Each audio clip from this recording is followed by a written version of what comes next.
really clear statements around having an interest in neurodiversity, not just, you know, under a disability category, that too, but to say we appreciate there's a huge diversity of brain wiring, there's a huge diversity of thought, we want it in the door, and we want to take good care of people. And then making sure that the way processes work aren't causing huge discomfort or screening people out. And so the thing called universal design is where the company doesn't have to know individual needs to be able to say, some of our processes, some of our ways of doing things that have been done for a long time or established based on people's professional training in what a recruitment process is supposed to look like, might be screening people out or causing huge discomfort. And there are loads of examples, and I talked about some of them. And then I think, you know, also onboarding, there are loads of ways the company can demonstrate at that level. You know, we have a culture in which you should not ever feel ashamed if your brain works a bit differently or you communicate a bit differently. And access to, so the universal design can go so far in terms of an environment in which difference is celebrated actively.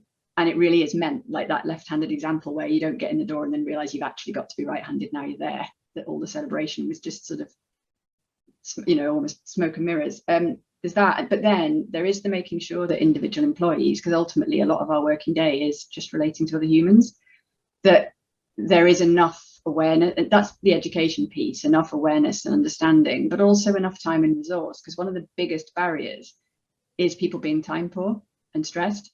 And we all know that when we're time poor and stressed, we don't have as much space for difference.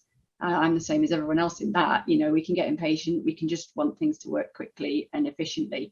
And I think a lot of businesses, there's a huge amount of pressure, particularly on managers, just to get things done and not to have the space to actually take some interest. And I think that goes well beyond neurodiversity. You know, a lot of managers are finding it increasingly difficult just to hear employees talk about challenges they're facing at home, you know, all sorts of stuff you've probably talked about. So I think the systemic stuff is a lot of culture, about having the right processes in place, but a lot of it is individuals being able to be curious. The thing I say often is just being curious. So an example might be, there's a bit about performance management, that if someone's failing to meet actual output targets, then fine, that's a problem, right? And you do have to look at how come that's happening. But a lot of performance management I've seen isn't about outcomes, it's about the way somebody's doing something and somebody not liking it. You know, like, well, yeah, but that's not how we do things around here.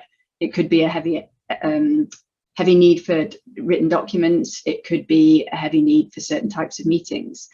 And that actually what's happening is people can, I know I can produce outputs fine, but I sometimes go about it in a way that may not feel completely convenient to people.